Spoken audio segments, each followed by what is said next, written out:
bueno, pues sí, nos escucharon, dijimos, nos tocó perder y hay que seguir lo que dice la mayoría. ¿Sí? Bien, entonces, después de estas formas de cooperación, vamos a ver los antecedentes del cooperativismo a través de los teóricos y los prácticos. O sea, aquí no hubo que surgió de la idea de alguien, sino fue producto de que todos estos antecedentes de precooperativos fueron consolidando la idea del trabajo colectivo. ¿Sí? Hay dos personajes muy importantes dentro de los teóricos del cooperativismo, que son Robert Owen y Charles Fourier. Uno es de las Islas Británicas, que yo prefiero decir que no son Islas Británicas porque no es el predominio, es el grupo hegemónico, pero no el único. Entonces muchas veces vemos que es UKA, United Kingdom. Esa isla está gobernada por ingleses, por galeses, por escoceses y por irlandeses. Y Robert Owen no era inglés, era, ¿cómo se llama? De los, se me olvidó ahorita, lo acabo de decir. Pero era de Gales. Él provenía de una familia de artesanos, no eran muy ricos. En esa época, en la época de la Revolución Industrial, ya estaban las máquinas. Entonces él desde chico pues era muy inteligente, estuvo en la escuela, pero ya llegó un momento en que pues, no había escuelas de primaria, secundaria, sino que la escuela era para todos, y entonces los ponían por filas de acuerdo al grado de enseñanza, y él ya no llegó al último grado y pues dijo, ya no hay más que aprender. Entonces él decidió trabajar a los 10 años, empezó en un mostrador, llegó a ser gerente y luego socio de la empresa. Luego se dedicó a vender máquinas tejedoras y formó su propia empresa que se llama, se fue a Escocia, la cooperativa de Lanark. ¿Sí? Y entonces él estaba muy consciente de ser trabajador. Y entonces nunca abandonó esa idea de solidaridad con los trabajadores. Y entonces en la empresa de Lanark él estableció condiciones muy diferentes a las que existían en las empresas. Entonces decíamos que la máquina vino a desplazar con la revolución industrial el trabajo del hombre. ¿Sí? Y entonces el trabajo del hombre se devaluó. Y entonces decían, te pagamos tanto si quieres. Y entonces bajo esas condiciones se ganaba poco, tenía que irme a un cuarto, vivir ahí, si tenía familia era lo mismo, y a veces teníamos que compartirlo con otra familia, no había intimidad, nos alcanzaba poco, no nos alimentábamos bien porque no teníamos para poder comprar buenos alimentos, se vivía entonces hacinado, mal alimentado, los horarios del trabajo eran de 14 a 17 horas, entonces tampoco tenían capacidad de reponer energías. Entonces a los 37 años ya veían a las gentes como verdaderos ancianos porque no descansaban, ¿sí? Se desgastaban físicamente y ya después se volvían inservibles y eran corridos. Y entonces tenían que entrar los hijos o la esposa, y como ya no se necesitaba el trabajo de la fuerza del hombre, pues contrataban a mujeres y niños porque eran más dóciles y entraban en estos horarios de fábricas mal ventiladas, donde se usaba el vapor como fuerza energética, entonces estaban con mucho calor, en malas condiciones, ¿sí? Y sobre eso se desarrolló el trabajo. Robert Owen dijo, no, pues esto no puede ser. Lo primero que hizo fue prohibir el trabajo de los niños. Él decía, los niños deben de dedicarse a estudiar, prepararse para mejor. ¿Sí? No puede haber estos horarios de trabajo. Entonces él bajó el horario de 14 a 17 horas a 10. Y eso hizo que los trabajadores pues, llegaran al otro día con energía, ¿sí? Porque podían descansar un poco, ¿sí? Aunque no era lo ideal. ¿Sí? Si nosotros vemos la curva del rendimiento se va de cero, cada vez va aumentando, pero cuando se llega a las 8 horas se estabiliza y luego se empieza a decrecer, ¿sí? Entonces ya a las 17 horas ya el trabajador no se daba cuenta de lo que hacía y a veces se accidentaban y perdían un brazo o algo, se quemaban con algo, y entonces en lugar de vete al médico, pues ya no me sirves, estás despedido, ¿sí? Todas las condiciones eran terribles. Entonces Owen dijo, hay que darle trabajo, permitirle a la mujer que cuando vaya a tener su bebé, descanse, etc. Entonces él fue no un revolucionario, porque el revolucionario la idea es cambiar toda la estructura de algo que no funciona, pero sí un reformista. Él quería cambiar las condiciones que él consideraba que no eran convenientes. En el mundo laboral, pues él dijo, voy a poner casas en condiciones más higiénicas, más agradables para mis trabajadores. Puedo promover que ellos puedan tener acceso a una vivienda digna, ¿sí? Una mejor paga. Y entonces él les dijo, pues mi fábrica se ha vuelto exitosa, va creciendo. Ustedes como empresarios, ¿no? Nosotros como empresarios no estamos conscientes de que si no ejecutamos al trabajador no hay ganancia, ¿sí? Y entonces nadie le hizo caso y mejorar las condiciones del trabajo para que los trabajadores trabajaran con mayor intensidad y mayor entusiasmo, ¿sí? No fue escuchado, fue ignorado, ¿sí?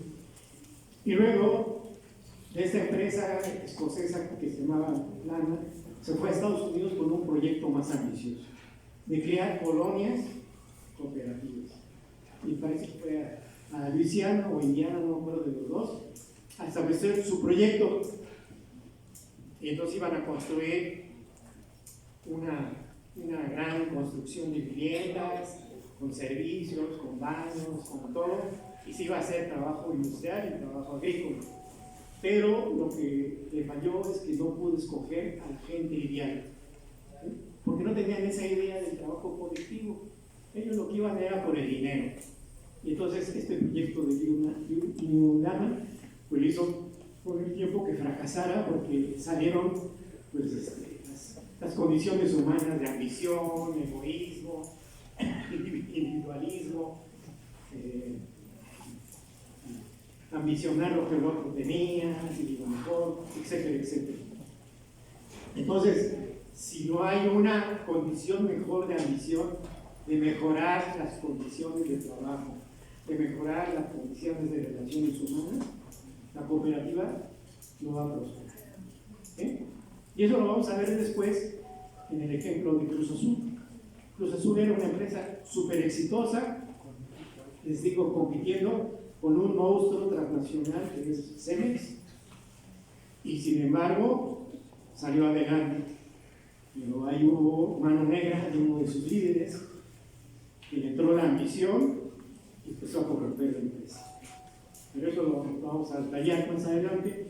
Entonces es muy importante eso, de tener gente ideal que conozca lo que es la cooperativa, que esté convencido de ella y que la trate de sacar adelante, aunque al principio siempre va a tener ciertos obstáculos porque no conocemos el campo, de donde vamos a desarrollar, etcétera, etcétera. Mientras estaba en Estados Unidos, un discípulo del Dr. King,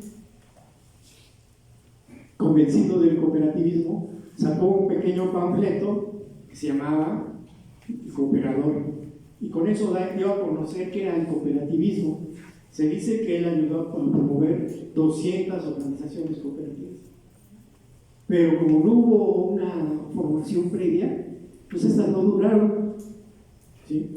Y entonces no se puede considerar que esas cooperativas eran las primeras. Pues sí, eran intentos cooperativos, ya no eran precooperativos, eran intentos ya cooperativos, pero que no se supieron consolidar. Y por eso hablo yo después de los realizadores. No fue tras el apoyo y las ideas de Owen, pero sí dejó toda una visión que después sirvió para formar la primera cooperativa. ¿Sí?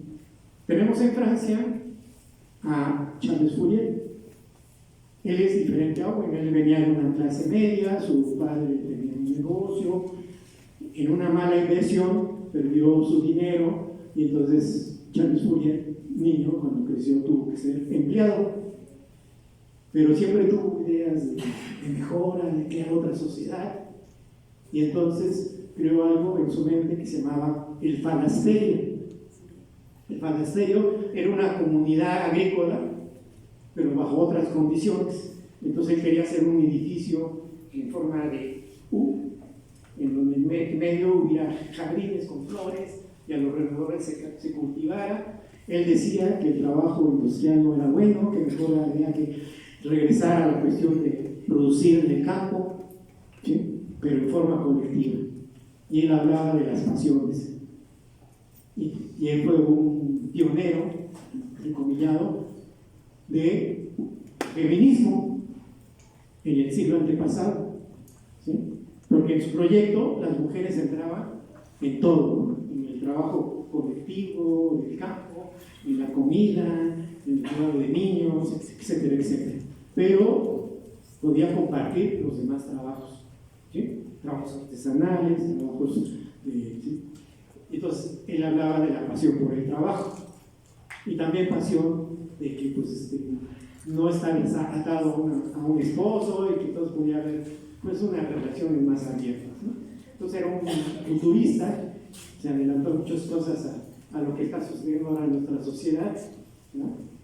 Pero no pudo realizar su proyecto, simplemente lo ideó, lo escribió, hablaba de estas pasiones, de estas cuestiones de que el trabajo debía de verse como un juego, no como algo tedioso, y entonces por lo tanto él hablaba de la rotación del trabajo. Entonces es otra cosa que también en la época de la revolución industrial era la super especialización del trabajo. Tú te dedicas a diseñar, tú te dedicas a cortar, tú te dedicas a barnizar, y cuando busques trabajo y te corra, pues solamente se barnizar, solamente. Y entonces aquí era que aprendieras muchas actividades, pues para que en un momento dado pues, te pudieras desarrollar más como trabajador o trabajadora, ¿sí? Y entonces él fue muy visionario, pero no pudo llevar a cabo eso. Sin embargo, tuvo un discípulo que se fue a Estados Unidos y gracias a él se abrieron 38 proyectos colectivos que tuvieron cierto éxito, ¿sí? Pero no es nada más, se trata de reunir a la gente y ponerla a trabajar. Se trata de que hay que crear una forma de pensar, bien lo decimos nosotros. No cualquiera va a entrar en el cooperativismo, ¿sí? ¿Ustedes creen que a el Slim le va a interesar trabajar en una cooperativa? Pues no, porque tiene dinero.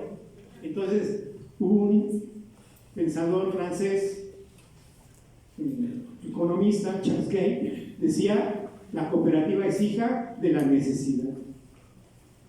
En donde haya necesidad de que yo, por mis propios recursos, no puedo hacer, yo no puedo hacer de una vivienda, pero entre varios podemos comprar un terreno, y luego ese terreno pueda servir de aval para hacer una construcción y tener nuestras viviendas propias, ¿sí?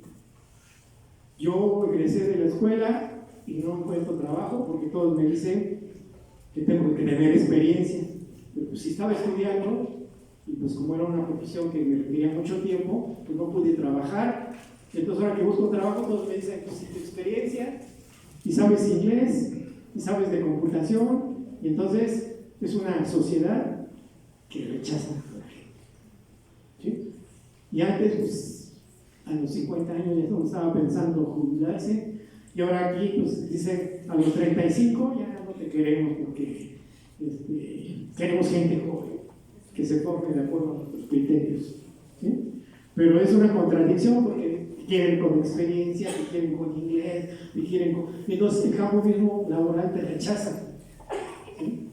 Pero nosotros somos odontólogos, entonces afortunadamente nuestros padres son de clase media, pues nos dieron dinero y abrimos un colectivo de odontología, ¿no? Y otros, algunos hacen la cuestión de de los implantes, otros se dedican